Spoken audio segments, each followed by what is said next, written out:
சம்பவங்கள் கூட பதிவாக இருக்கிறது. நேற்று முந்தினால் கூட ஒரு இது சிறுவயது புள்ளி வந்து விளையாடின பொம்மை, அந்த பிள்ளை அந்த சப்பாத்து அப்படியான சம்பவங்கள் கூட இன்னைக்கு உலக அளவில் பேசப்படுகிறது. இந்த செம்மணி புதைகுழிக்கு தேசிய மக்கள் சக்தி அரசாங்கம் எந்த வகையான நீதியை நிலைநாட்ட போகுது? இதுக்கு நீதியை நிலைநாட்டி இருக்கிறதே தேசிய மக்கள் சக்தியினுடைய அரசாங்கம். முதலாவது இந்த அதாவது புதைக்குழி அகழ்கின்ற போது அகலப்பட்ட அதனுடைய எலும்புக்கூடுகளை கண்டு கொள்ளப்பட்டதன் பிறகு அதற்கான பாதுகாப்பு, அதற்கான அங்கீகாரம், அதற்கான நிதி இதை செய்தது தேசிய மக்கள் சக்தியினுடைய அரசாங்கம். இன்னைக்கு பலரும் பலவிதமாக வந்து கூக்குரலிடலாம், கூக்குரட்டுகின்றவர்கள் இருக்கலாம். அதன் பொழுது எங்களுக்கு தெரிகின்றது வேற எதுமல்ல, இன்றைக்கு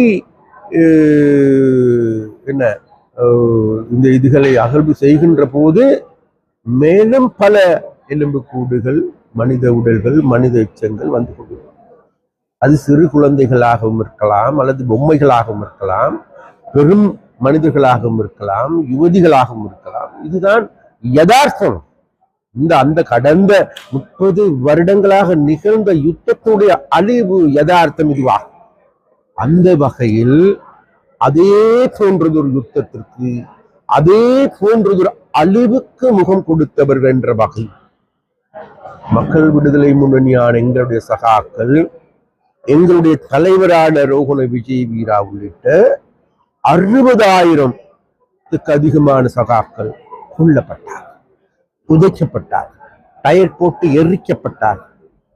ஆனால் எங்களுக்கு தெரியும் அவ்வாறான ஒரு பின்புலத்தை கொண்ட நாடா.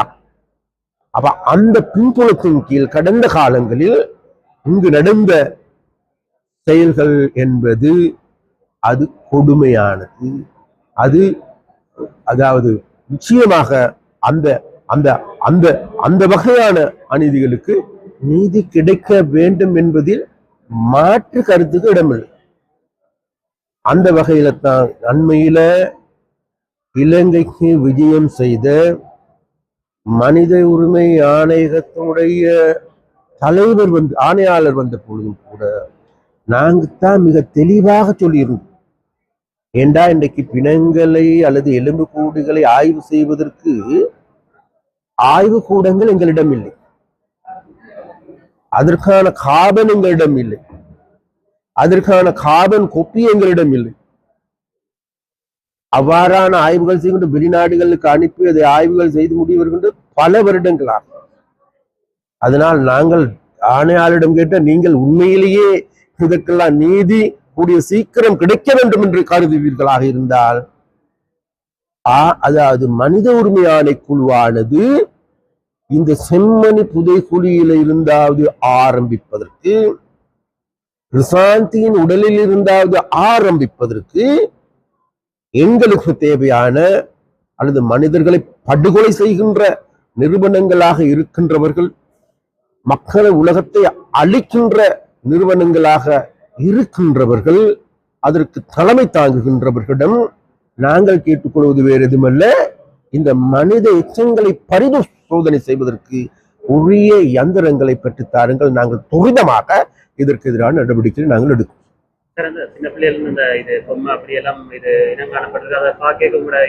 நிச்சயமாக அதாவது உங்களுக்கு தெரியும், அதாவது சாதாரணமாக எங்களோட வீட்டுல அன்றைய காலகட்டங்கள்ல ஒரு நாய் ஒன்று இருக்கு, டைகர் நாய் இறந்து போயிடுச்சு. நாங்க எங்கட வீட்டு எங்கட குடும்பத்துல ஏற்பு 2 நாளா சாப்பிடல எங்கட அண்ணன் தம்பி எல்லாரும்.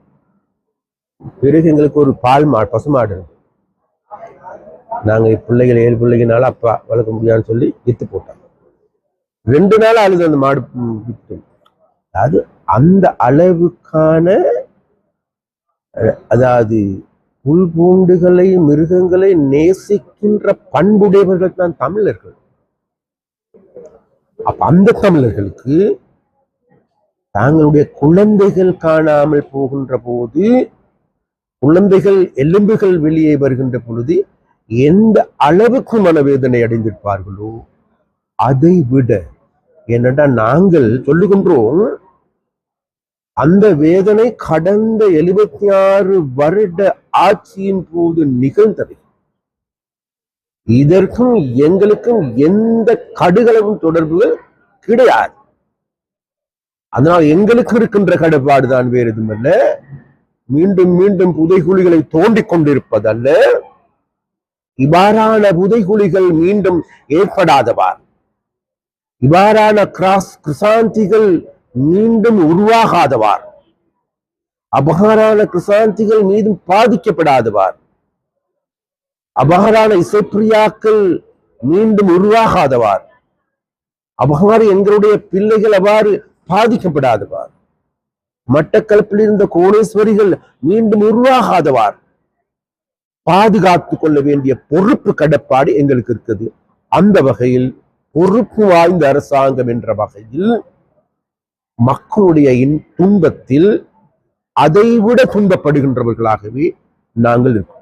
சார், இது எதிர்வரும் 9ஆம் தேதி அமெரிக்கா விதிக்கின்ற தீர்வு வரி தொடர்பான இது நிறைவு பெறுகிறது. இப்ப எதிர்கட்சிகள் சொல்லிக் கொண்டிருக்கு, இது சம்பந்தமாக அமெரிக்காவோட பேசலன்னு சொல்லி தொழிற்சாலை எல்லாம் மூடக்கூடிய நிலை ஏற்படும் சொல்லி அமைச்சரவையில் இது தொடர்பாக ஏதாவது ஒரு விடயம் இருக்கின்றது. இந்த எதிர்கட்சிகளுக்கு வேலை கிடையாது தானே, எதிர்கட்சிகளுக்கு வேலை கிடையாது. இங்க இருக்கின்ற நம்மட அந்த கொழும்புல கோட் போடுகின்ற என்ன, யாழ்ப்பாணத்துல வேட்டி கட்டுகின்ற நபர் ஒருத்தர் இருக்காரு தான், சட்டத்தர ஜனாதிபதி, வேற வேலை கிடையாது. பண்ணுங்க, எங்க பார்த்தாலும் இந்த அரசாங்கம் முன்னுக்கு போகாது. பொருளாதாரத்தை கட்டி எழுப்ப இயலாது. பொருளாதாரத்தை கட்டி எழுப்புறதுக்கான அறிவு இவர்களிடம் இல்லை, ஆற்றல் கிடையாது, வெளிநாட்டு உதவிகள் கிடையாது, ராஜதந்திரம் கிடையாது. அப்படித்தான் சொல்லிக் கொண்டிருந்தாங்க. நாங்க சொல்ல, நீங்களாம் சொல்லிக்கொண்டு அதுல ஏதாவது சூனா இருக்கேல்மா இருந்த அதுக்கு ஏதாவது நீங்கள சந்தோஷமாக இருக்கமா, அந்த வேலையை நீங்க செஞ்சு கொண்டு இருங்கடா. அது ரணிலா இருந்தாலும் சரிதான், சஜிதா இருந்தாலும் சரிதான், எல்லாருமே சேர்ந்து கூட்டு களவாணிகள் என்பது இன்னைக்கு நிரூபணமாகிறது. அந்த கூட்டு களவாணிகள் கூடாரமே இன்றைக்கு நாளுக்கு நாள் சிறைச்சாலைகளை நோக்கி அந்த சிறை கூட்டுக்கு சென்று கூடாரம் அமைப்பதற்கு முடிவாகிருக்கு. அதனால் என்ன சொல்லுவாங்க, அரண்டவன் கண்ணுக்கு இருண்டதெல்லாம் பெய்யின மாதிரி இப்ப எதை கண்டாலும் சொல்லிக் கொன்ற போக்கு.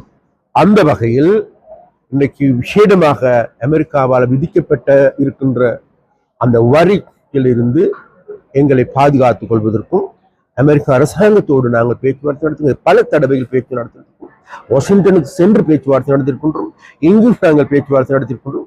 அது மாத்திரமல்ல, அந்த அமெரிக்காவோடு சார்பாக இருக்கின்ற பல்வேறு நிறுவனங்களோடு நாங்கள் பேசியிருக்கின்றோம்.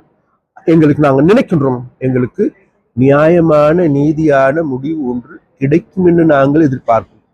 நாங்கள் சொல்லுகின்றோம் ஏனென்றால், நாங்கள் இந்த நாட்டை கட்டியெழுப்ப வந்தவர்கள், நாசமாக்குவதற்கல்ல.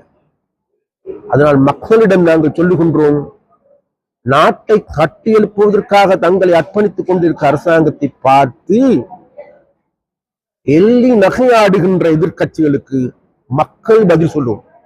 மக்களுடைய அரசாங்கம் இது.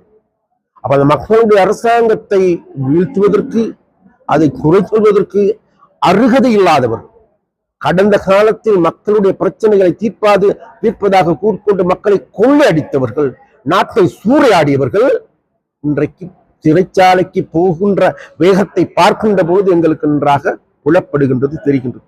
அந்த வகையில் நாங்கள் மக்கள் நலன் சார்ந்த அரசாங்கம் என்ற வகையில் எந்த ஒரு சவால்களுக்கும் நாங்கள் முகம் கொடுப்பதுக்கு தயார். ஏன் கேட்டால் 2,20,00,000 மக்களை நாங்கள் நம்புகின்றோம், மக்கள் எங்களை நம்புகின்றோம்.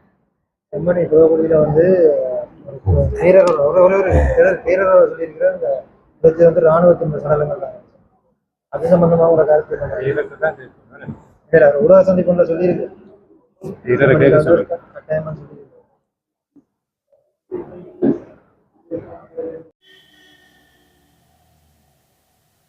வணக்கம், நான் அருண் சித்தார்த்.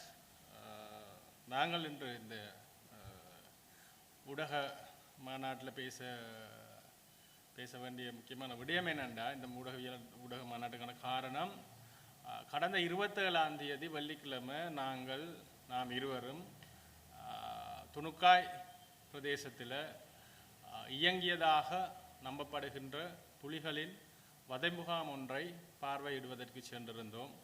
அது சம்பந்தமாக சமூக வலைத்தளங்களில் சில வீடியோக்களும் வெளிவந்திருக்கின்றன. நாம் வெளியிட்ட வீடியோவும் இருக்கின்றது. அங்கு இருக்கின்ற பிரதேச மக்கள் எம்மை சூழ்ந்து கொண்டு எம்மை விரட்டி அடித்ததாக கூறப்படுகின்ற ஒரு சில வீடியோக்களும் சமூக வலைத்தளங்களில் உலாவிக் கொண்டு இருக்கின்றது. அப்பார்ட் ஃப்ரம் தட் அது அங்கே நடந்த சம்பவம் என்னன்றதை நாங்கள் பேசுவதற்கு முன்னுக்கு இந்த துணுக்காய் வதமுகாம் தொடர்பாக நாங்கள் அங்கே செல்ல வேண்டிய காரணம் ஏன் ஏற்பட்டதென்றால், இது முழுக்க எங்களுடைய ஒரு தனிப்பட்ட விடயம். அதாவது எனது மனைவி இவருடைய பேர் தங்கத்துறை தயானி, எனது மாமாவின் மகள் மச்சால், என்னுடைய மாமா என்னுடைய அம்மாவின் சகோதரன், அதாவது என்னுடைய மனைவியின் தந்தை 1990ஆம் ஆண்டு 20ஆம் தேதி பிப்ரவரி மாதம் அவர்களது வீட்டில் வைத்து விடுதலை புலிகளால் அழைத்து செல்லப்பட்டார், கடத்தி செல்லப்பட்டார். அப்போ அந்த கடத்தி செல்லப்பட்டதுக்கான காரணம், அவர் ஒரு மத்திய கிழக்கு நாட்டில் வேலை செய்து இங்கு வந்து ஒரு சிறிய மினி பஸ் ஒன்று, ரோசா பஸ் ஒன்றை வைத்திருந்தார். அந்த பஸ்ஸை கேட்டு கொடுக்காத காரணத்தால் தான் இவியல் நடு இரவில் வந்து 90ஆம் ஆண்டு இந்த இவருடைய தந்தையார் எனது மாமாவை கடத்தி கொண்டு போகிறாங்க. அப்போ எங்கே கொண்டு போகிறாங்க? சலீம் முகாமுக்கு வர சொல்லி காந்தரோடில் இருக்கிற முகாமுக்கு கொண்டு போகிறோம், அங்கே வாங்கன்னு தான் இவர்கள் சொல்லப்படுகிறது. அதே நேரம் எனது இன்னும் 2 மாமாக்கள் அந்த எமது கிராமத்திலிருந்து கொண்டு போகப்படுகிறார்கள். ஒரு ஆள் EPRLFக்கு வேலை செய்ததாக குற்றஞ்சாட்டப்படுகின்றார். ஏனைய இருவரும், ஒன்று இந்த பஸ் கொடுக்காத மாமா, மற்றவர் என்ன காரணம் என்றே தெரியாது. இந்த 3 பேரும் அந்த இரவு எங்களுடைய குடும்பத்தில் இருந்த 3 பேர் மட்டுமல்ல, எமது கிராமத்தில் கிட்டத்தட்ட 14 பேர் விடுதலை புலிகளால் கடத்தப்பட்டு கொண்டு போகப்படுகின்றார்கள். அடுத்த நாள் இவர்கள் அந்த முகாமுக்கு போய் விசாரிக்கும் பொழுது இவர்களுடைய தந்தையை கண்டிருக்கின்றார்கள். இவருக்கு அந்த நேரம் 6 வயசு. தந்தையை கண்டிருக்கின்றார். இவருடைய அம்மாவுடன் சென்று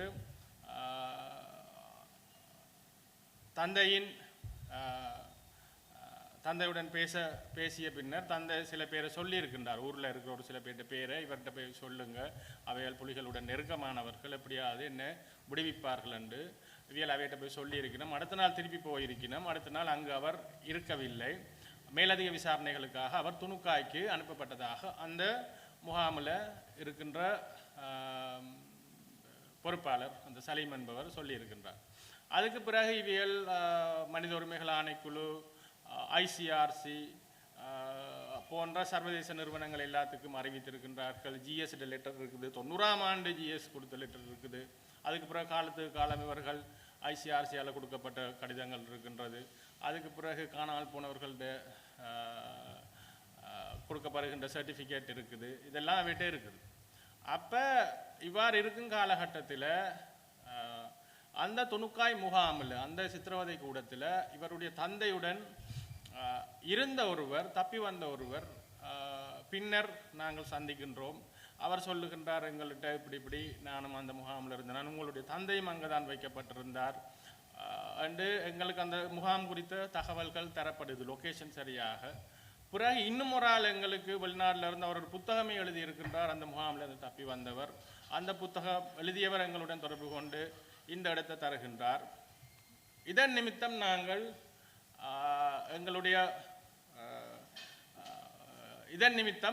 எங்களுடைய உறவினர் எங்களோட வீட்டில் இருந்து கடத்தி கொள்ளப்பட்டவரை தேடித்தான் நாங்கள் அங்கே போகிறோம். அப்போ இந்த இடம், இந்த லொக்கேஷன் வந்து மிக தெளிவாக எங்களுக்கு தரப்பட்டிருக்குது. இங்கே தப்பி வந்த ஆக்கள் மட்டுமில்லை, முன்னாள் விடுதலை புலிகள் புனர்வாழ்வுக்கு உட்படுத்தப்பட்டு வந்து இப்போ இராணுவ புலனாய்வினுடன் சேர்ந்து இயங்குகின்ற விடுதலை புலிகள், இந்த முகாமில் இருந்த விடுதலை புலிகள், இந்த முகாமில் கடத்தப்பட்டு வைத்திருக்கப்பட்ட வேணைய இயக்கங்களை சார்ந்தவர்கள், அவர்களுடைய குடும்பத்தை சார்ந்தவர்கள், புத்திஜீவிகள், சும்மா எழுதினத்துக்காக பேசினத்துக்காக எந்தவித காரணங்களும் இல்லாமல் சந்தேகத்தின் பேரில் கொண்டு போய் வைக்கப்பட்ட ஆக்கள் சிங்களவர்கள், இராணுவ போலீஸில் இருந்த சிங்களவர்கள் கூட இங்கே கைதிகளாக வைக்கப்பட்டிருக்கின்றார்கள். இந்த ஆதாரங்களின் அடிப்படையில் தான் நாங்கள் அங்கே போனாங்க. நாங்கள் போனது எங்களோட வீட்டில் நாங்கள் இழந்த ஒருவரை தேடி அவருக்கு என்ன நடந்தது என்ற உண்மையை தேடித்தான் நாங்கள் போனாங்க. நாங்கள் அரசாங்கத்துக்கு சார்பாக போயிருந்தால் நாங்கள் இராணுவத்தோடு போயிருப்போம், எஸ்டிஎஃபோட போயிருப்போம், இன்னும் 2 முழுக்க பாதுகாப்போட போயிருக்கோம். அவ்வாறு நாங்கள் போக வேண்டிய தேவை எங்களுக்கு இல்லை. நாங்கள் எங்களோட வீட்டில் ஒரு ஆள் இழந்திருக்கின்றோம். ஆகவே அங்கே சென்று நாங்கள் அங்கே இருக்கிற தகவல்கள் எல்லாம் எடுத்துக்கொண்டு வரக்குள்ள அந்த பக்கத்தில் இருந்த கடையில் இருக்கிற ஒருவரின் சகோதரர் இவர் எங்களை அங்கே வந்து தாக்க முயற்சித்தவர்கள், அவதூறாக பேசியவர்கள் அனைவரது முகங்களும் படங்களும் வீடியோக்களில் இருக்குது. அவர்களுடைய பேர் விவரங்கள் எங்கள்கிட்ட இருக்குது. ஆனாலும் இவர்களுக்கும் எங்களுக்கும் எந்த பிரச்சனையும் இல்லை. இவர்கள் அந்த ஊர்க்காரரும் இல்லை. இவர்கள் அங்கேருந்து 8-10 கிலோமீட்டர் தள்ளி மல்லாவிலிருந்து வந்தவர்கள். இவர்கள் வந்து எங்களை பார்த்துட்டு போனார்கள். அதுக்கு முன்னுக்கு என்ன செய்கிறீங்கன்னா நாங்கள் இப்படி ஒரு யூடியூப் வீடியோ ஒன்று எடுக்கிறோம்னா சரி என்று போயிட்டாங்க.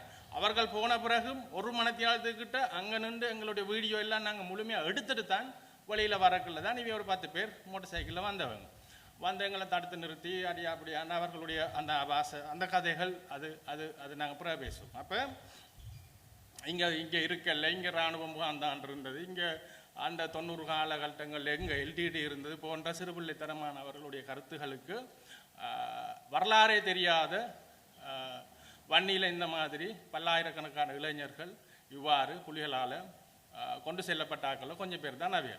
அப்போ அவையோட கதையை விட்டுட்டு இப்போ நாங்கள் அங்கே போய் தேடி போனாங்க. போய் வீடியோக்கள் எடுத்துட்டு நாங்கள் வெளியே வந்திருக்கிறோம். இப்போ சமூகத்தில் ஒரு பேசு பொருள் ஒன்று உருவாகி இருக்குது. துணுக்காயில் ஒரு முகாம் இருந்ததா இல்லையா, விடுதலை புலிகள் இவ்வாறு சித்திரவதை கூடங்களை நடத்தினார்களா இல்லையா என்கின்ற ஒரு பேச்சு சமூகத்தில் உருவாகி இருக்கின்றது. இது பல்கலைக்கழக ஆசிரியர்கள் சங்கம் யூடிஹெச்ஆர் என்று சொல்லப்படுகின்ற யூடிஹெச்ஆர்-ஜே எஃப்னா university teachers for human rights என்று சொல்லப்படுகின்ற நம்பத்தகுந்த சர்வதேச ரீதியில் ஏற்றுக்கொள்ளப்பட்ட மார்ட்டின் ஏர்னல்ஸ் என்று சொல்லப்படுகின்ற 10 உலகளாவிய சர்வதேச மனித உரிமை அமைப்புகள், Amnesty International, Human Rights Watch போன்ற 10 அமைப்புகள் சேர்ந்து விருது கொடுத்த பல்கலைக்கழக பேராசிரியர்கள் எழுதிய ஆவணம். Professor Rajani Thiranagama, professor Rajan Hoole, professor Gopalasingam Sritharan, professor Daya Somasundaram ஆகிய பேராசிரியர்களும் அவர்களுக்காக நட்லாவிய ரீதியில் 300க்கும் மேற்பட்ட அகடமிக்ஸ் என்று சொல்லப்படுகின்ற இன்டெலெக்சுவல்ஸ் புத்திஜீவிகளும் இணைந்து வேலை செய்த மிக நம்பத்தகுந்த ஆவணம் இது. இவர்கள் தான் முறிந்த பணி புத்தகத்தை எழுதினது. இந்த புத்தகம் எழுதிய காரணத்துக்காக பல்கலைக்கழகத்துக்கு முன்னால் ராஜனி சுட்டுக் கொல்லப்பட்டார். இவர்களுடைய இந்த அறிக்கையில் இது மாதிரி பல அறிக்கை இருக்கு. இந்த அறிக்கையில் மிக தெளிவாக அவர்கள் LTT started mass detention centers was after disseminates in rival group from mid 1986. 1986 இருந்து ஏனைய இயக்கங்களை கொன்றொழிப்பதற்காகவும் சித்திரவதைகள் செய்வதற்காகவும் விடுதலை புலிகளால் சித்திரவதை கூடங்கள் நடத்தப்பட்டதாக இந்த அறிக்கையில் தெளிவாக இருக்கு. அதை விட துணுக்காய் சம்பந்தமாக துணுக்காய் என்கின்ற பெயர் சொல்லி துணுக்காய் எங்க இருக்குது, துணுக்காயில் எவ்வளவு பேர் இருந்தார்கள், துணுக்காய் முகாம் எப்படி இருந்தது, முகாம் நடத்தப்பட்ட விதம் போன்ற சகல விடயங்களும் இந்த University teachers for human rights என்று சொல்லப்படுகின்ற பல்கலைக்கழக ஆசிரியர்கள்ட்ட அறிக்கையில் இருக்குது. சரியா? The LTT prisoners, விடுதலை புலிகளால் வச்சிருக்கப்பட்ட சிறை கைதிகள்.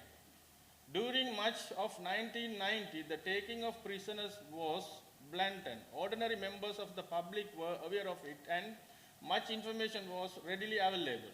During the IPK presence in late 1989, the LTT manned checkpoints on routes to northeast along with Sri Lankan forces. அதாவது பிரேமதாசாவோடு இவர்கள் மிக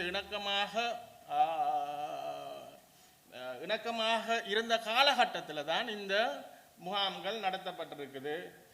Before the war on June 90, Tamil detainees by LTT in Colombo were taken to the north. கொழும்புல இருந்து கூட தங்களுக்கு எதிரானவர்களை பிரேமதாசாவின் முழுமையான ஆசீர்வாதத்துடன் துணுக்காய்க்கு கொண்டு செல்லப்பட்டிருக்கின்றார்கள். North, chained to their seats in particular night passenger coaches. These went through checkpoints of the Sri Lankan forces. The prisoners were collected Parandan by the LTT pickup in the early hours of the morning and other passengers proceed to Jaffna. This was the time that people became aware of the LTT prison complex at Tunukkai. Right. கொழும்பிலிருந்து கொண்டப்பட்டவர்கள் பரந்தனில் இறக்கப்பட்டு பரந்தனிலிருந்து துணுக்காய்க்கு கொண்டு செல்லப்பட்டிருக்கின்றார்கள். Following the withdrawal of IPK from the Jaffna on February 1990 and before the war of June Sunday 690 ஜூன்ல Sunday ஆரம்பிக்கிறதுக்கு முன்னுக்கு LTT centers in Jaffna where relatives of those detained could make inquiries. அதாவது யாழ்ப்பாணத்திலிருந்து கொண்டு போற ஆட்களுடைய தகவல்களை பெறத்துக்கண்டே ஒரு முகாம் உருவாக்கப்பட்டு அங்க போய் இந்த தகவல்களை பெற்றுக்கொள்ள முடியும் என்று இருக்குது. Matter the scale of the problem. இதில் அடுத்த துணுக்காய் பற்றி Thunukkai at 3 the best estimate we have it based on putting the number of prisoners once held at Thunukkai. துணுக்காயில் எத்தனை பேரை வைத்திருந்தார்கள் என்றும் அதாவது துணுக்காய் 3000 அதாவது 3000க்கு மேற்பட்டவர்கள் இங்கே வைக்கப்பட்டிருக்கிறார்கள் இந்த யூனிவர்சிட்டி டீச்சர்ஸ் ரிப்போர்ட் சொல்லுது. This figure is based on numbers given by various sources together with an escape description of the camp.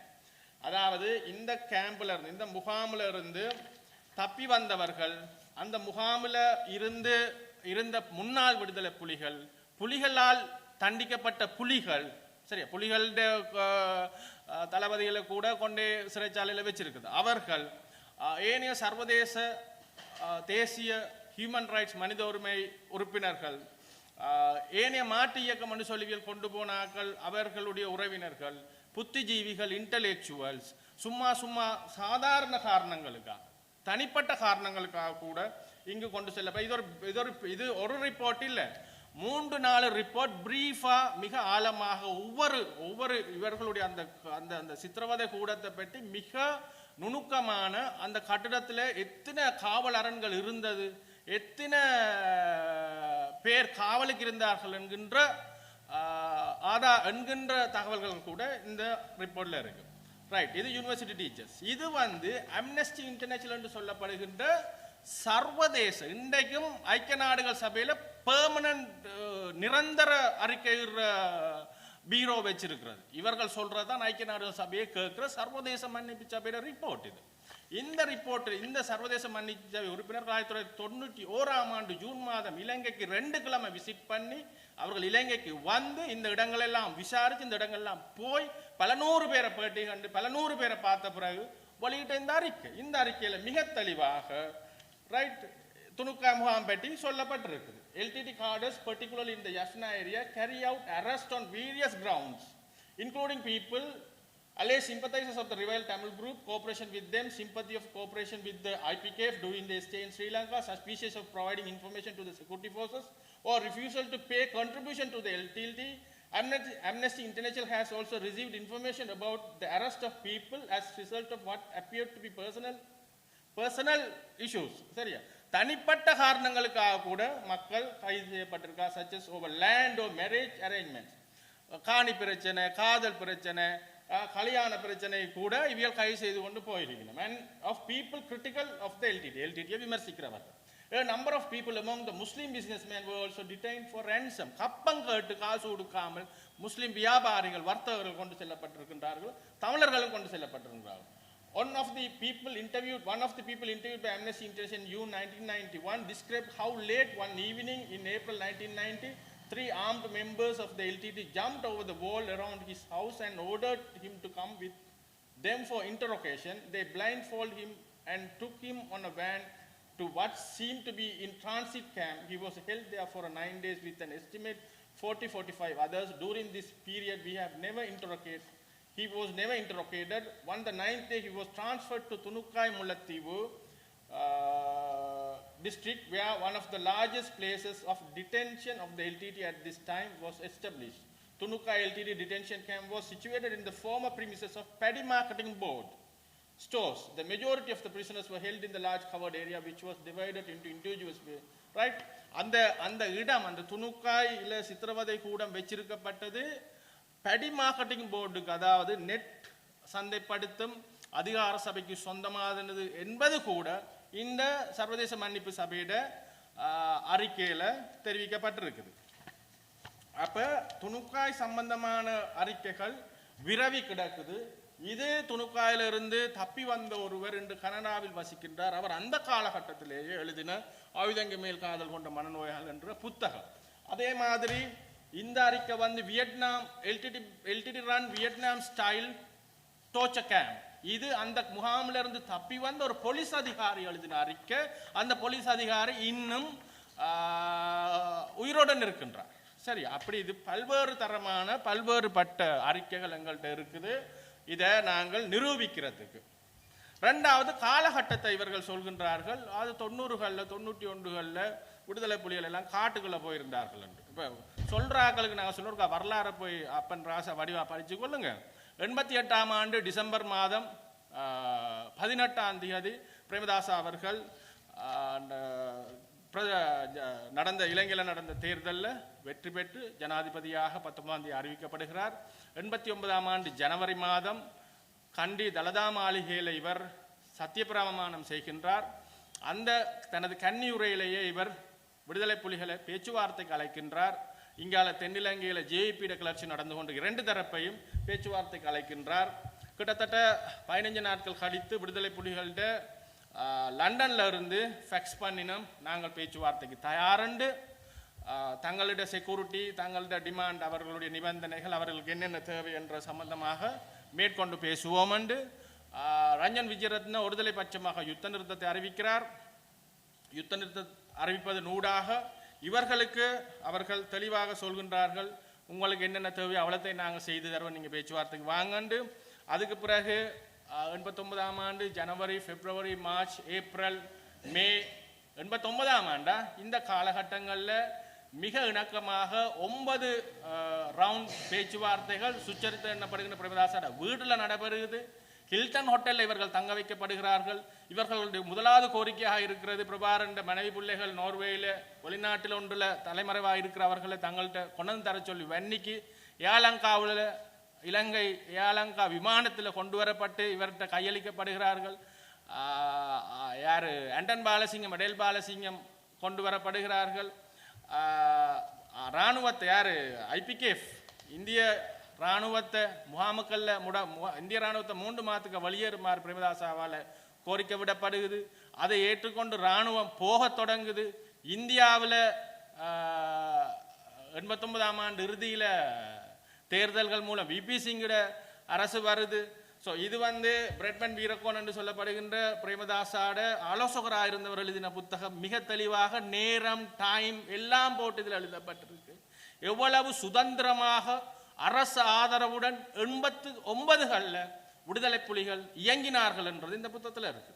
இது தீக்ஷித் எழுதின புத்தகம், கொலம்போ அசைன்மெண்ட் என்று சொல்றது. அந்த டைமில் இந்திய தூதுவராக இருந்த தீக்ஷித் எழுதின புத்தகம்.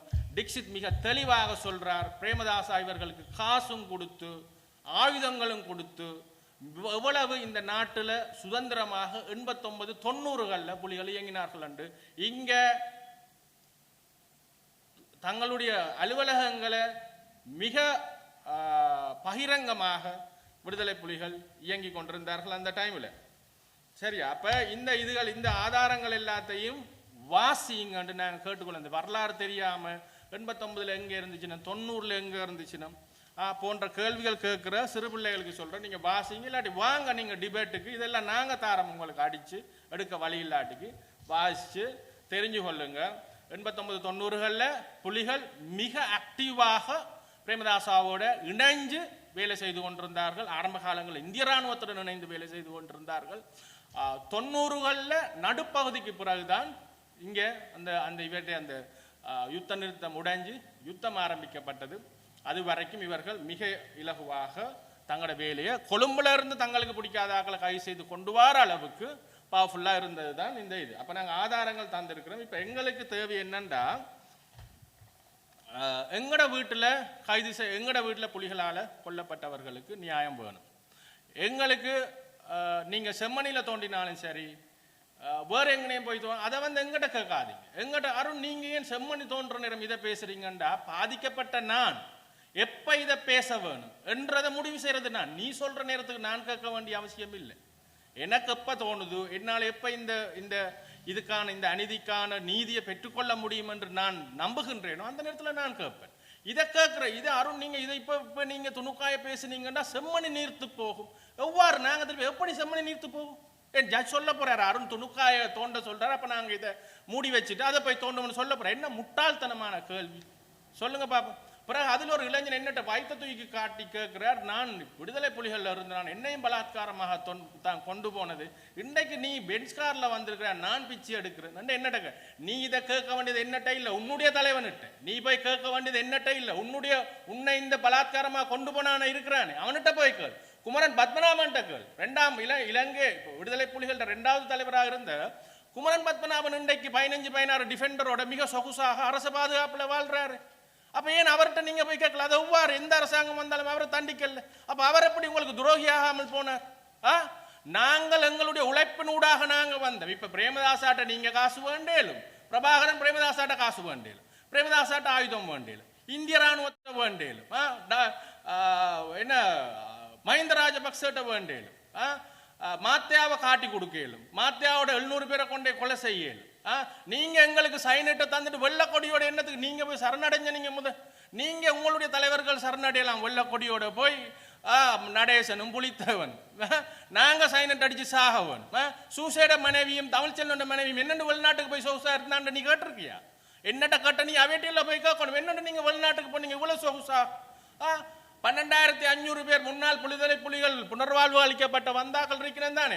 ஒவ்வொருத்தனும் ஒருத்தனை காட்டி கொடுத்து தான் வழியே வந்தான். காட்டி கொடுத்தவர்கள் நாங்கள் இல்லை, நீங்க தான். பிரபாகரன் தான் 70-70களில் குட்டுமணியன் தங்கத்துறையன் காட்டி கொடுத்ததே பிரபாகரன் தான். அந்த காட்டி கொடுப்பின் வரலாறு தான் இது. நீங்க எங்களுக்கு வரலாறு சொல்லித்தர தேவையில்லை. இங்க தமிழர் அரசியல் 2ஆ தான் இருக்குது, ரைட்டா? ஒன்று புலி ஆதரவு அரசியல், இன்னொன்று புலி எதிர்ப்பு அரசியல். நாங்கள் எந்த இடத்துல இருக்கிறோன்றதை நாங்கள் தீர்மானிச்சிட்டோம்.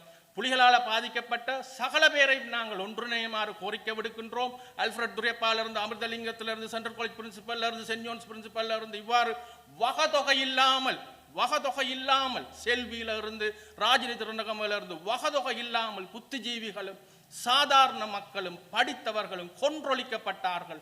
எவ்வித காரணங்களும் இல்லாமல் அவர்களுடைய பிள்ளைகளை எல்லாரையும் நாங்கள் அவர்களுடைய உறவினர்கள் ஏனைய EPRLF, PLOTE, TELO, ENDLF, TNA இவ்வாறு இங்கிருந்த 37 இயக்கத்தின் டிக்சித்தின் புத்தகத்தில் இருக்கு. இந்த இருக்கு 37 Tamil political and militant groups active at one point between 1977 to 1989. 77ஆம் ஆண்டு கிட்டத்தட்ட 37 ஆயுத குழுக்கள் இந்த மண்ணுக்காக விடுதலைக்காக ஆயுதம் தாங்கியவர். அவர்களை கொன்றொழித்தது யார்? நாங்க கேட்கிறோம். அந்த 37 குழுக்கள்லையும் நான் நினைக்கிறேன் 37ஐயுமே இல்லாமல் ஆக்கினது விடுதலை புலிகளா இருக்கும். இந்த போராட்டம் ஒரு விடுதலை போராட்டமே இல்லை, இது ஒரு தனிக்கர அதிகார சர்வாதிகார போராட்டம். இது விடுதலை புலிகளின் தலைவருக்கும் விடுதலை புலிகளுக்கும் யார் ரோல் மாடலாகவும் ஹீரோவாகவும் ஏற்றுக்கொண்டனா ஹிட்லர். அவர்களுடைய வணக்கம் வைக்கிற ஸ்டைல்ல இருந்து எல்லாமே ஹிட்லர். அது பாசிச சித்தாந்தம். இந்த பாசிச சித்தாந்தத்தை எங்களுக்கு காட்ட முயற்சிக்காதீங்க.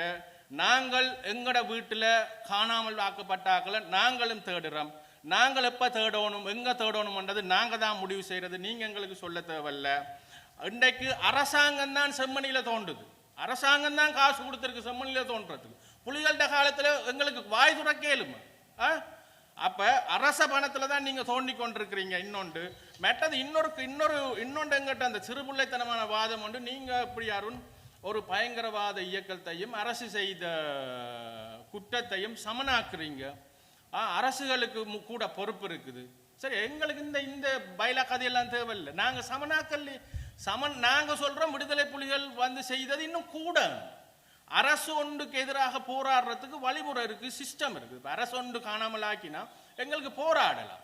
ஐக்கிய நாடுகள் சபைக்கும் வரைக்கும் செல்ல. செம்மணியில் கிருஷாந்தி குமார் சுவாமி என்கின்ற மாணவியிட மரணம் 6 பேர் மரண தண்டனைக்கு உட்படுத்தப்பட்டார். 6 பேருக்கு மரண தண்டனை கொடுக்கப்பட்டது ராணுவ வீரர்களுக்கு, ஒரு போலீசாருக்கு. 3 பேருக்கு 20 வருஷ ஆயுள் தண்டனை, 20 வருஷ தண்டனை கொடுக்கப்பட்டது, ரைட்டா? ஆனா எங்கட வீட்டில் காணாமல் ஆக்கப்பட்டவனுக்கு என்ன நடந்தது? அவனை இன்றைக்கு நீங்க யார்கிட்ட கேட்குறீங்கன்னா யார்கிட்ட 12,500 பேர் வெளியே வந்து நிற்கிறார்கள். என்ன புலிகள் இல்லாமல் எலிகளா? சரி, 10,000 விடுவோமே வலுக்கட்டாயமாக கொண்டு போனப்பட்ட ஆக்கள் மிச்சம் 2,500 என்ன சும்மா இருந்த ஆக்கலாம். அப்ப இவர்களுக்கு தண்டனை வழங்கியார். தண்டனை வழங்கினது அரசுக்கு எதிராக கிளர்ச்சி செய்தது, ரைட்? ஸ்டேட் வாஸ் டெரரிஸ்ட், ரைட்டா? இவர்கள் சாதாரண மக்களுக்கு செய்த குற்றங்களுக்கு இவர்கள் தண்டிக்கப்படவில்லை. எங்களை மாதிரி சாதாரண மக்களுக்கு சரியா நிறைய பேர் இன்றைக்கு வாய் துறக்க இல்லாமல் இருக்கிறார்கள். இவர்களுக்கு பின்னால் ஒரு பெரிய ஒரு மாஃபியா ஒன்று இயக்கி கொண்டிருக்கின்றது. சரி, அந்த மாஃபியாவுக்கு பயந்து சனம் இன்றைக்கு கதைக்க முடியாமல் இருக்கு. ஸோ அந்த மக்கள் எல்லாருக்கும் சொல்ல, இது 238 KKS ரோட் என்னுடைய ஆஃபீஸ். இங்க நாங்கள் விடுதலை புலிகளால் பாதிக்கப்பட்ட ஆக்களுக்கு நீதி கிடைக்கிறதுக்காக போராடுறதுக்கான இடம் இருக்குது. நீங்க எங்கள்கிட்ட வாங்க, நாங்க உங்களுக்கு அதுக்கான வழிகளை காட்டித்தாரோம். நாங்க அரசுக்கு எங்கட வீட்டை காணாமல் போன ஆட்களுக்கு நீதி கோரி நாங்க ஹேபியஸ் கார்பஸ் ஆட்கொண்ட ஒரு மனு அடிக்க நீதிமன்றத்துக்கு போனா நீதிமன்றம் எங்களுக்கு என்ன தெரியுமா சொல்லுது, அது சட்ட ரீதியான ஒரு ராணுவத்துக்கு எதிராக தான் போடலாம், சட்டவிரோத ஒரு குழுக்கு போடலாது. அப்ப இங்க யாருக்கு அநீதி மறக்கப்படு, நீதி மறக்கப்படு, எங்களுக்கு மறக்கப்படு. உங்களுக்கு சந்தர்ப்பம் இருக்கு, உங்களுக்கு சாத்தியக்கூறு இருக்கு, உங்களுக்காக குரல் கொடுக்க ஐநா வரைக்கும் இருக்கு, எங்களுக்காக குரல் கொடுக்க யார் இருக்கு? ஒருத்தருமே இல்லை. இதுல மிக அவலமான விஷயம் என்னண்டா, எங்கட வீட்டில் ஆளை பறி கொடுத்துட்டு எந்த காரணங்களும் இல்ல சரி அநீதியாக எங்கட வீட்டில் ஆளை கொலை செஞ்சுட்டு எங்களுக்கு அதை சொல்லி அழக்கூட இயலாமல் இருக்கு. இந்த சமூகத்தில் என்னுடைய வீட்டில் விடுதலை புலிகளால் தான் கொண்டு போய் சாப்பிடணும்னா சொல்லக்கூட இயலாமல் இருக்குது. இருக்கிற எல்லா பக்கங்களாலையும் எதுவுமே வரலாறு தெரியாத சிறு பிள்ளைகள் மாதிரியான நேற்று முந்தின நாள் பிறந்தாக்கள் வெளிக்கிட்டு வரையினம் எங்களுக்கு எதிராக கதை சொல்றதுக்கும் சமூக வலைத்தங்களை அவதூறு செய்யறதுக்கும். அப்ப இந்த ஒரு சைக்கோலஜிக்கல் இந்த சைக்கோலஜிக்கல் ரீதியான இந்த உள ரீதியான இந்த தாக்குதல் இன்றைக்கு முந்தி மாதிரி இவேட்ட ஆயுதம் இருந்திருந்தா எங்களை கொலை செய்திருப்பார். ஆகவே எங்கிட்ட கேட்காதீங்க, நீங்க போய் கேட்க வேண்டியதெல்லாம் உங்களுடைய ஆக்கள்கிட்ட. இது என்னோட வீட்டை இருந்ததா இல்லையான்றதெல்லாம் நீங்க உங்களுடைய ஆக்கள்கிட்ட கேளுங்க. நாங்கள் எங்களோட வீட்டில் கடத்தப்பட்டவர்களுக்கான நீதியை கேட்கிறோம். துணுக்காய் சித்திரவதை முகாம் இருந்தது என்பதற்கான கிரெடிபிள் எவிடன்ஸ், நம்பத்தகுந்த ஆதாரங்கள் நாங்கள் சேர்த்திருக்கின்றோம். உலகளாவிய ரீதியில் அந்த ஆதாரங்கள் இருக்குது, சர்வதேச மனித உரிமை அமைப்புகளின் ஆதாரங்கள் இருக்குது, இவைகள் தப்பி வந்தவர்களின் வாக்குமூலங்கள் ஆதாரங்கள் இருக்கின்றது. இவற்றின் அடிப்படையில் துணுக்காய் தொடர்பான விசாரணைகள் ஆரம்பிக்கப்பட வேண்டும். துணுக்காயில் விடுதலை புலிகள் நடத்தியதாக சொல்லப்படுகின்ற அறுதியாக நம்பத்தகுந்த ஆதாரங்கள் இருக்கின்ற சித்திரவதை முகாம் குறித்து தமிழர்கள், முக்கியமாக தமிழர்கள் 3000க்கும் மேற்பட்டவர்கள் சித்திரவதை செய்யப்பட்டு கொல்லப்பட்டிருப்பதாக பல அறிக்கைகள் இருக்கின்றது. அங்கிருந்து தப்பி வந்த கைதிகள் கூறியிருக்கின்றார்கள். முன்னாள் விடுதலை புலிகளின் தளபதிகள், அங்கு வேலை செய்தவர்கள், அங்கு பொறுப்பாக இருந்தவர்களின் வாக்குமூலங்கள் இருக்கின்றது. இவற்றின் அடிப்படையில் இது துணுக்காய் குறித்த விசாரணை ஆரம்பிக்கப்பட வேண்டும். இங்க வைத்திருந்தவர்கள் கொலை செய்யப்பட்டு இங்கு புதைத்ததாக நாம் எங்கும் கூறவில்லை. அப்படி அல்ல, விடுதலை புலிகள் தாங்கள் வைத்திருக்கின்ற இடத்துல கொண்டு புதைப்பதில்லை. இங்கிருப்பவர்களை சிவபுரம் என்கின்ற வாணிக்குளத்துக்கு கிட்ட ஒரு இடத்துல கொண்டு போய் காட்டுப்பகுதியிலே எரிக்கப்பட்டு முழுமையாக ஆதாரம் இல்லாமல் அழிக்கப்பட்டிருக்கின்றார். எரிக்கப்பட்டு அவர்களுடைய சாம்பல் கூட அங்க கரைக்கப்பட்டிருப்பதாகத்தான் அங்க நிறைய பேர் கொடுக்கப்பட்ட சாட்சியங்கள் வாக்குமூலங்கள் இருக்கின்றது. ஆக இந்த அடிப்படையில், ஆனால் இது ஒரு 16 ஏக்கர் உள்ள ஒரு இடம், இது படி மார்க்கெட்டிங் போர்டுக்கு சொந்தமான ஒரு இடம் என்றதும் அம்னஸ்டி சர்வதேச மன்னிப்பு சபையின் அறிக்கையில் அப்ப இருந்து இது நெற்களஞ்சிய நெல் சந்தைப்படுத்தும் அதிகார சபைக்கு சொந்தமானது என்றதெல்லாம் இருக்குது அந்த அறிக்கையில். ஆகவே இந்த 16 ஏக்கர் காணிக்குள்ள விடுதலை புலிகளோட சித்திரவதை கூடம், ட்ரைனிங் சென்டர், வாகனங்கள் திருத்துறது என்று பல்வேறு பிரிவுகள் அதுக்குள்ள இருந்திருக்கு, இயங்கியிருக்கு. அந்த காலத்துல வாழ்ந்த மக்கள் அங்க எங்கள்கிட்ட அந்த சாட்சியங்கள் இருக்குது. நாங்கள் அதை வெளியில விட விரும்பல. என்னன்னா அந்த மக்கள் பாதிக்கப்படுவார்கள். இப்போ எங்களையே வந்து இந்த மாதிரி சண்டித்தனம் காட்டக்கல, அங்க இருந்து எங்களுக்கு இப்போ அந்த மக்கள்கிட்ட இதை நாங்கள் அந்த வீடியோவில் வெளியே விட்டால் எவ்வளவு அந்த மக்களுக்கு நாளைக்கு பாதிக்கவே ஏற்படும். ஆனால் நாங்கள் அது அத்தாரிட்டிஸுக்கு சம்பந்தப்பட்ட இடங்களுக்கு கொடுக்க தயாராக இருக்கின்றோம். ஆகவே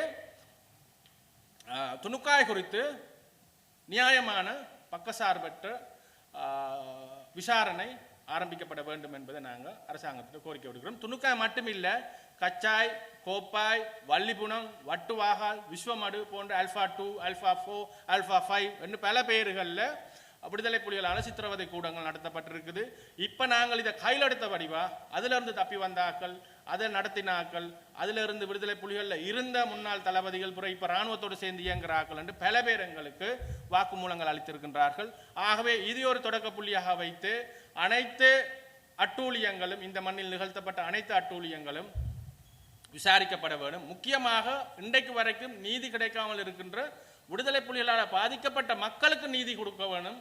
அந்த மக்கள் ஒரு ஆள் தான் நாங்கள் அந்த தரப்பைத்தான் பிரதிநிதித்துவப்படுத்துகிறோம். மிக தெளிவாக சொல்றோம், நாங்கள் விடுதலை புலிகளுக்கு எதிரான அரசியல்ல இருக்கிறார்கள். எங்களுக்கு நியாயம் கிடைக்க வேணும். நீங்க என்னத்தை கதை, நீ தமிழனா, நீ சிங்களவனா, நீ அவனா இவனா, இதெல்லாம் எங்களுக்கு கதையே இல்லை. ரைட்? என்னுடைய உயிர் தான் எனக்கு முக்கியம், என்னுடைய வீட்டுக்காரன் உயிர் தான் எனக்கு முக்கியம். நீங்க இந்த கேள்வியெல்லாம் போய் விக்னேஸ்வரன் டைம், சுமந்திரன் டைம், உங்களோட ஆக்கள்கிட்ட, கஜேந்திரகுமார் பொன்னம்பலத்திட்ட, உங்களோட ஆக்கள்கிட்ட கேட்டு. வணக்கம். நான் தங்கத்துறை தயானி. நான் கடந்த 22ஆம் தேதி 6ஆம் மாதம் 2025 ஞாயிற்றுக்கிழமை என்னுடைய கடந்த கால என்னுடைய தந்தை வந்து 1990ஆம் ஆண்டு மாசி மாதம் 20ஆம் தேதி என்னுடைய வீட்டில் வைத்து சுன்னாகம் சபாபதி பிள்ளை வீதியில் வைத்து விடுதலை ஆயுதம் தாங்கிய விடுதலை புலிகளும் ஊரால் ஒருவரும் சேர்ந்து நடுச்சாமத்தில் வந்து அவரை விசாரிக்க வேணும் என்று கட்டாயமாக அழைத்து கொண்டு போனார்கள். அடுத்த நாள் நாங்கள் போய் கந்தரோடையில் ஐயாண்ணை ஹேமன்னு சொல்கிற இடத்துல சலீம் என்றவரும் மிரேஸ் என்றவரும் பொறுப்பாளராக இருந்தவையால் அந்த காலத்தில் எனக்கு 6 வயது, அம்மா, நான், என்னுடைய தங்கை 3 வயது, தம்பி ஒருவருக்கு 1 வயது, மற்றவர் பிறந்த 53 நாள் நாங்கள் குடும்பத்தோடு போனோம். போய் பார்க்குற நேரம் என்னுடைய தந்தை அங்கே இருந்தவர், கம்பி கூட்டுக்குள்ளே இருந்தவர், கதைக்க விட்டவியல் கதைச்சு அந்த நேரம் அவர் புலிகளோட உறவாக இருந்த எங்களோட ஊராக்கள் 2 பேரை சொன்னவர் அவையோட போய் சந்தித்து கதைக்க சொல்லி தன்னை எதற்காக இங்கே அழைத்து வந்தார்கள் என்று தெரியவில்லை, விசாரணை என்று சொல்லுகிறார்கள், இன்னும் விசாரிக்கவும் இல்லை என்று சொல்லி எங்களை அனுப்பி வைத்தார். நாங்கள் அந்தண்டு வந்துட்டோம். அப்பா பார்த்துட்டு அடுத்த நாள் போன நேரம் அங்கே இல்லை எங்களோட அப்பா. அப்போ நாங்கள் சலீம் என்றவரை போய் கேட்டு நாங்கள் எங்களுடைய அம்மா கிட்ட எங்கள் தன்னுடைய கணவன் என்ற நேரத்தில் சலீம் பதிலாக சொன்னார், மேற்கொண்டு விசாரணைகள் அவருக்கு நடத்துவதற்காக துணுக்காய் முகாமுக்கு அனுப்பியுள்ளோம் என்று. அப்போது எங்களுக்கு சிறிய வயதும் பொருளாதார வசதி இன்மையாலும் இடங்களும் தெரியாததால் எங்களுடைய அம்மா வந்து துணுக்காயை நோக்கி செல்லவில்லை. அவரை மேற்கொண்டு யாழ்ப்பாணத்தில் உள்ள சகல புலிகளுடைய கேம்புகள் அமைப்புகள் எல்லா இடமும் தேடினவா, கடிதங்கள் கொடுத்தவா, ஆனால் எந்த ஒரு பதிலும் கிடைக்கவில்லை. பின்னர் துணுக்காய்க்கு விடுதலை புலிகள் மூலமாக இங்கே இருந்த விடுதலை புலிகள் அமைப்பினூடாக ஒரு கடிதம் ஒன்றை வரைந்து பொட்டம்மான் என்ற புலனாய்வு பிரிவு, அந்த 90ஆம் ஆண்டு காலப்பகுதியில் பொட்டம்மான் என்ற நபர் விடுதலை புலிகளின் புலனாய்வாளராக இருந்த நேரத்தில் அவருக்காக ஒரு கடிதம் ஒன்றை எழுதி எங்களுடைய தாயார் அனுப்பினர். அதுக்கும் எந்த பதிலும் எங்களுக்கு கிடைக்கவில்லை. அத்தோடு நாங்கள் எங்களுடைய தேடுதலின் முயற்சியை மேற்கொண்டு தேடாமல் விட்ட பின்னர் இப்போது 2021ஆம் ஆண்டில் காணாமல் போன ஒரு அலுவலகம் சம்பந்தமாக கொழும்பில் உள்ள ஒரு காணாமல் போனோர் சம்பந்தமான கலந்துரையாடலில் நானும் அதில் கலந்து கொண்டு என்னுடைய தந்தையார் காணாமலாக்கப்பட்டதை பற்றி அதில் தெரிவித்திருந்தேன். அந்த இடத்தில் என்னுடைய தந்தையோடு காணாமலாக்கப்பட்டு துணுக்காய் வதை முகாமில் இருந்த ஒருவர் என்னை அந்த இடத்தில் தொடர்பு கொண்டு நீங்கள் தங்கத்துறையின் மகளா என்று வினாவிய போது ஆம் என்று சொன்ன பிறகு அவர் அந்த என்னுடைய பேட்டியின் நிமித்தம் என்னை இனங்கண்டு வந்து உங்களுடைய தந்தை என்னோடு தான் சங்கிலிகளில் பிணைக்கப்பட்டு துணுக்காய் வதை முகாமில் இருந்தோம், என்னுடைய சகோதரரும் 2 கூட இருந்தமையினால் என்னை துணுக்காய் வதை முகாமில் இருந்து விடுதலை செய்தார்கள். நான் அங்கிருந்து நடந்து என்னுடைய ஊரை வந்து அடைந்தேன். ஆனால் உங்களோட தந்தையை வந்து நாளாந்தம் அந்த முகாமில் வைத்திருக்கிற நேரத்தில் 20 பேர் 30 பேர் ரெண்டு கூட்டிக் கொண்டு போவாங்க, லொரி கொண்டாந்து ஆடு மாடுகளை ஏற்றுவாங்க. அப்போ உங்களோட தந்தையை ஏற்றி கொண்டு போனவர்கள் ஏற்றி கொண்டு போனால் திருப்பி கொண்டு வரதில்லை. ஏனென்று சொன்னால் அவர்களை கொண்டே டயர் போட்டு சிவபுரம் பவனிக்குளம் என்ற இடத்துல ஒரு நீர்ப்பாசனத்துறை மாவட்டத்தில் இருக்குது. அந்த நீர்ப்பாசனத்துறையில் வேலை செய்த ஒரு அலுவலகர் தான் பார்த்ததாக கூறுவார். எந்த நாளும் அந்த ஜன்னல்களால் தெரியும் இரவு வேளைகளில் லொரியில் கொண்டு விடுதலை புலிகள் சுட்டும் டயர் போட்டும் எரித்து விட்டு அந்த பவனி குளத்தில் கரைத்து விட்டு போவார்கள் என்று கூறியிருக்கிறார். அதை இந்த தப்பி வந்த அவர் எனக்கு அங்கே வச்சு சொன்னார் 2021ஆம் ஆண்டு. அதற்கு பிறகு நான் இந்த துணுக்காய் முகத்தை ஒரு பார்வையிட வேணும் என்ற ஒரு முயற்சியோடு நான் சேகரிக்க தொடங்கினேன். அதற்கான ஆவணங்கள் அந்த இடத்துல இருந்து வெளியில் வந்தார்கள் தொடர்புகளை எடுத்து 21ஆம் ஆண்டிலிருந்து இன்று 2025 வரை சேகரித்த ஆவணங்களோடு கடந்த ஞாயிற்றுக்கிழமை 22ஆம் தேதி 2025ஆம் ஆண்டு ஜூன் மாதம் வெளிக்கிட்டு இங்கே இருந்து நான் எனது வீட்டில் கூட யாருக்கும் தெரிவிக்கலைன்னு தெரிவித்தால் அவர்கள் கூறுவினம் உத விட்டுட்டு பேசாமல் இரண்டு தான் சொல்லிவினம். ஏனென்றால் துப்பாக்கி முனையில் கடந்த காலங்களில் நாங்கள் அச்சுறுத்தப்பட்டு எங்களோட பேச்சு சுதந்திரம் கூட மறைக்கப்பட்டிருந்தது. எங்களோட உயிர்களுக்காகவும் எங்களோட குடும்பம் சார்ந்த அங்கத்தவர்களுக்காகவும் இந்த விஷயத்தை வந்து மேற்கொண்டு கதைக்க வேணாம்னு தான் சொல்லி எங்களோட வீடுகளில் வச்சிருந்தவே. ஆனால் நான் அதையும் மறுத்து அந்த தேதி என்று நான் வெளிக்கிட்டு இங்கேருந்து என்னுடைய நண்பி ஒருவரையும் அழைத்து கொண்டு துணுக்காய் பஸ்ஸில் போனான். அன்று தான் நான் முதல் பன்னிக்குள்ளே போன நாள் போய் மாங்குளம் சந்தியில் அந்த பஸ் நிறுத்தி வைக்கப்பட்டு அரை மணித்தியாலம் அதிலிருந்து பிறகு துணுக்காய் நோக்கி போய் இங்கேருந்து 9:30 வலிக்கிட்ட பஸ் அங்கே போய் 1:30 தான் சேர்ந்தது. அப்போ துணுக்காய் பஸ் ஸ்டாண்டில் இறக்கின பின்னர் எனக்கு அந்த இடங்கள் தெரியாமையினால் நான் நின்று சுற்றி வர சுற்றுமுற்றும் பார்த்தேன். ஒரு ஆள் நடமாட்டம் குறைந்த பிரதேசம்.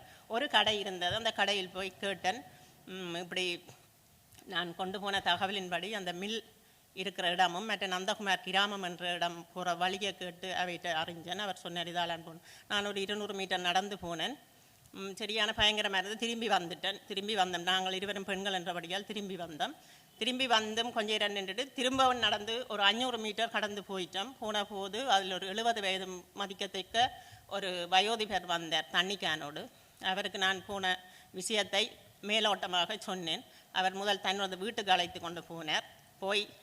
வீட்டுக்கு அழைத்து கொண்டு போய் தண்ணி தந்து என்னுடைய விஷயத்தை வடிவாக கேட்டு அவரும் சில தகவல்களை எனக்கு தந்த காணொளி என்னிடம் உள்ளது. அவர் சரியான தகவல், நான் போய் சென்ற விஷயத்தை சரியான முறையில் அவர் எனக்கு அந்த காணொலியூடாக தந்திருக்கின்றார். நான் அது தேவைப்படுற நேரத்தில் சம்பந்தப்பட்ட அமைப்புகளுக்கு வழங்குவதற்கு தயாராக இருக்கின்றேன்.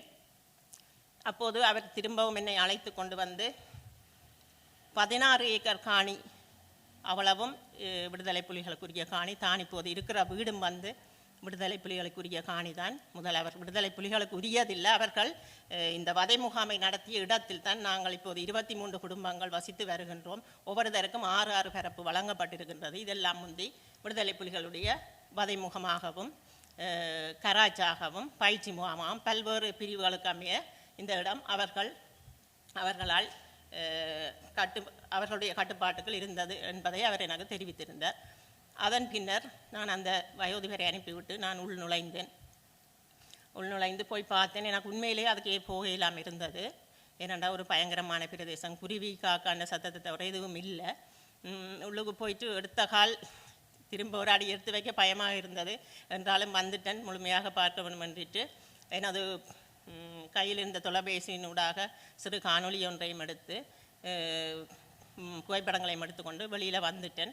ஆனால் அந்த இடத்தில் பிரச்சனைக்கு முன்னம் அது உண்மையிலேயே நெல் களஞ்சியப்படுத்துகிற ஒரு ஆலைக்குரிய இடம்தான். ஆனால் 2009க்கு முன்னம் விடுதலை புலிகள் இருந்திருக்கிறார்கள். 2009க்கு பிற்பாடு புதிதாக அதில் கல் சின்னம் பொறிக்கப்பட்டிருக்கின்றது. ஒரு போரூட் அமைப்பு ஏதோ ஒன்றினால் நெல் களஞ்சியம் புதிதாக ஆரம்பிக்கப்பட்டது. ஆனால் அது வந்து தற்போது எந்த ஒரு செயல்பாடுமின்றி பாழடைந்த நிலையில் தான் இருக்கின்றது. அப்போது நான் பார்த்துவிட்டு திரும்பவும் எங்கள் வீடு வந்து சேர்ந்து நான் அந்த காணொலியை பதிவு செய்தேன் என்னுடைய முகப்புத்தகத்தில். அன்று மட்டும் நான் பதிவு செய்வதில்லை. என்னுடைய தந்தையின் காணாமலாக்கப்பட்டவையை பற்றி கடந்த 5 வருடங்களாக என்னுடைய முகப்புத்தகத்தில் பதிவு செய்து கொண்டு தான் இருக்கின்றேன். அதே மாதிரி ஒரு பதிவைத்தான் இந்த இப்படி துணுக்காய் முகாம் பற்றிய பதிவை வெளியிட்டேன்.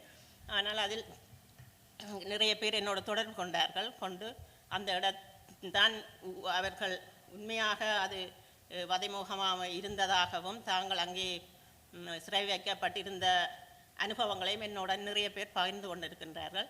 அப்போது ஒரு ஊடகம் உண்டு, வெனச டிவி என்ற ஊடகம் என்னோட தொடர்பு கொண்டு நீங்கள் அந்த இடத்தை உமக்கு பார்வையிடுவதற்கு அழைத்து செல்ல முடியுமா என்று கேட்ட காரணத்தினாலும், மற்றது இது வந்து என்னுடைய தனிப்பட்ட பிரச்சனை, இது வந்து அரசியலுக்காகவோ இல்லை பணம் திரட்டவோ நான் இதை வந்து நோக்காக செய்யலை. அப்படி இல்லாதபடியால் நான் தாராளமாக அவர்களை வரவழைத்து எனது வீட்டுக்கு கூட்டிக் கொண்டு போய் என்னுடைய நிலைப்பாடுகள் என்னோட வீட்டில் நடந்த சம்பவங்களை எல்லாத்தையும் அவர்களுக்கு எடுத்து கூறி கடைசியாக நான் சென்ற துணுக்காய் வதை முகாமுக்கும் அழைத்து சென்று வீடியோவுகள் செய்து கொண்டு இருக்கும்போது அந்த ஊர் நபர் இருவர் வந்தார்கள். அந்த கடையில் வேலை செய்கிற ஒருவரும் இன்னொரு ஒரு வயோதிபரும் வந்து நீங்கள் என்ன செய்கிறீர்கள் என்று கேட்டார். நாங்கள் சொன்னோம் இப்படி ஒரு சிறு வீடியோ ஒன்று காணொலி ஒன்று பதிவு செய்கிறோம். நான் சரி பதிவு செய்யுங்கள் வேண்டிட்டு அவர் போயிட்டு நாங்கள் அந்த காணொலி எல்லாம் முழுமையாக பதிவு செய்து வெளியில் வந்த நேரம் அவர் ஒரு சிறு குழுவை ஒழுங்கமைத்து கொண்டு நாங்கள் போன வாகனத்தை மறித்து அவதூறுகளும் ஆபாச வார்த்தைகளும் பேசி, நான் தான் ஒரு பெண் அங்கே போன இடத்துல, அவைகள் எல்லாரும் ஆண்கள் தான் நின்று இருந்துச்சுன்னா அந்த இடத்துல என்ன காதால் கேட்கலாத அளவுக்கு தாங்களும் அவர்கள் வீட்டில் ஒரு தாய் மூலமாக தான் அவையும் வந்திருக்கணும். அவன் வீட்டிலேயும் சகோதரிகள் இருக்கிறார்கள், பெண்கள் இருக்கின்றார்கள். ஆனால் ஒரு பெண்ணை எவ்வளவு கேவலப்படுத்த இயலுமோ அந்த அளவுக்கு அவர்கள் அதில் வாதிட்டார்கள், சண்டை பிடித்தார்கள். இல்லாத ஒன்றை எல்லாம் அதில் உருவாக்குற மாதிரி பேசினார்கள். ஆனால் எனக்கு அது அவர்கள் நடந்த நடைமுறையில் விளங்கியது இந்த விஷயத்தை வந்து அவர்கள் முழுமையாக மூடி மறைப்பதற்காகத்தான். அவர்கள் அந்த பொய்யான கதைகளைத்தான் அதில் சொல்லிக்கொண்டேன். எதுவுமே ஒரு பொருத்தம் இல்லாத கதைகள் என்பது நீங்கள் எத்தனையாம் ஆண்டு பிறந்த நீங்கள் உங்களுக்கு அப்போ ஞாபகம் இருக்குதோ அண்டு எல்லாம் அதில் பிறந்தாக்கள் எல்லாரும் வந்து 90க்கு பிறகு பிறந்தவர்களும் இந்த 2000 வரைக்கும் பிறந்திருக்கிறார்கள். அப்படியானவர்கள் தான் அதில் நின்றவர்கள். அவர்கள் ஒரு புத்தகத்தை படித்து அறிஞ்சிருக்கணும் அல்லது என்ன சரி கதைக்க விட்டிருக்கணும், அப்படி எதுவும் இல்லை. அவர்கள் இந்த விஷயத்தை வந்து மழுங்கடிக்கிறதுக்காகத்தான் அப்படியான ஒரு திட்டத்தை ஏற்படுத்தினார்கள். மற்றதால் நின்றவர்கள் வந்து அந்த கிராமத்தில் வாழ்பவர்கள் ஒரு சிலர் இருந்தவர்கள், மிச்சம் எல்லாருமே வேறு வேறு கட்சிகளுக்கு வேலை செய்கிறவர்களாகவும் இந்த பிரச்சனையை மூடி மறைக்க வேண்டும் என்பதற்காக ஒரு திட்டத்தோடு வந்திருந்தவர்களாகவே இருந்தார்கள். அப்படி இருந்தும் நாங்கள் அவர்கள் என்னுடைய ஆவணங்கள் எல்லாத்தையும் கேட்டார்கள். முதல் உங்களோட ஆவணங்களை தருங்க, உங்களை அப்போ அப்படியே ஒன்றுக்கு முரணான கதைகளையே கேட்டு என்னை நான் என்னுடைய விஷயத்தையே நான் மறந்து போகிற அளவுக்கு தான் என்னை கதை கேட்டவர்கள்.